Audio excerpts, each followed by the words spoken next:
basihan ka talaga, may fact. Ah, Na pagka may diferensya ang paa ng manok, hindi makamatay ka agad. okay.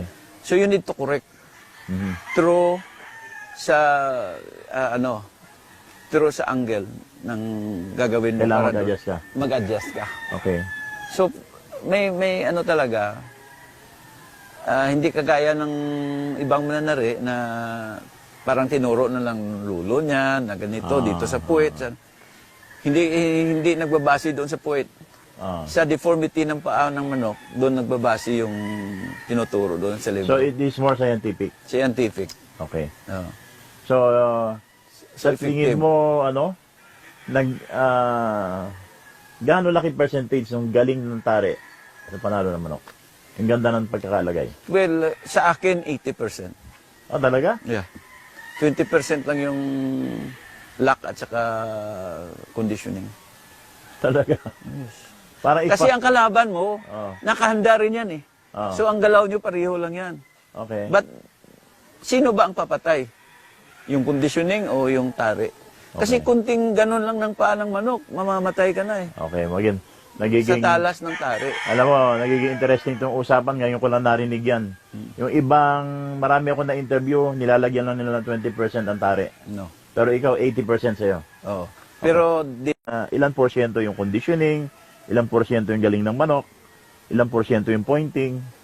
basta ang inaano ko pare, ang 20%, hati-hati na sila doon, pati luck Pati luck nandun na rin? nandun na. Okay. Oh.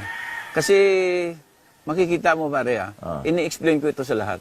Ah. Kung minsan may mga laban na pangpailalim, panglalim, Pang-ilalim. pangilalim. Chope. Chupi. Okay.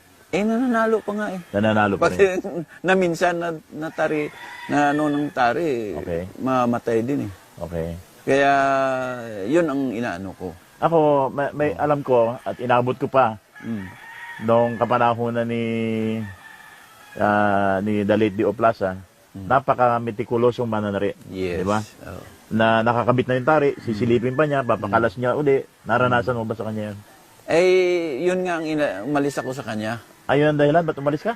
Oo. Paano? Bakit naman?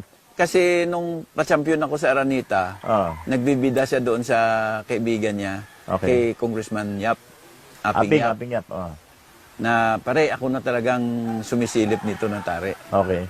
Nung nandun na, nagawa ko na yung pagtatari, championship Ah, pinabago niya. Sabi ko, sir, tama na to. Hindi, baguhin mo. Di, binago ko. Pagkatapos, after that,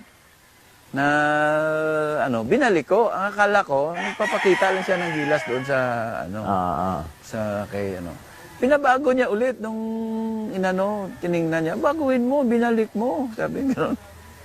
So, ang ginawa ko, ibinalik ko sa gusto niya.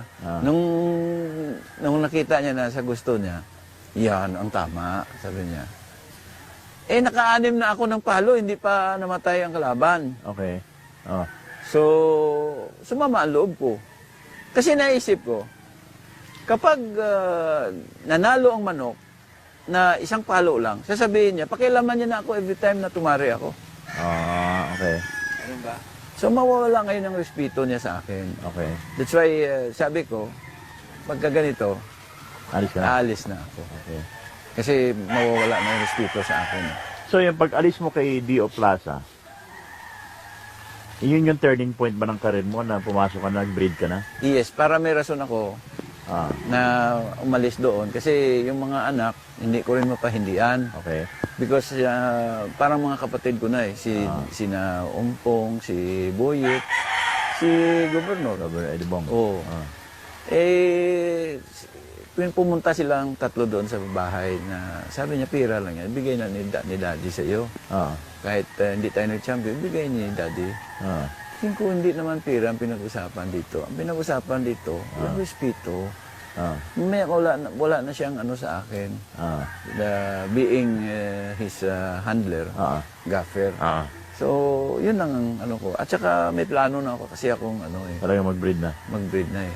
So, ito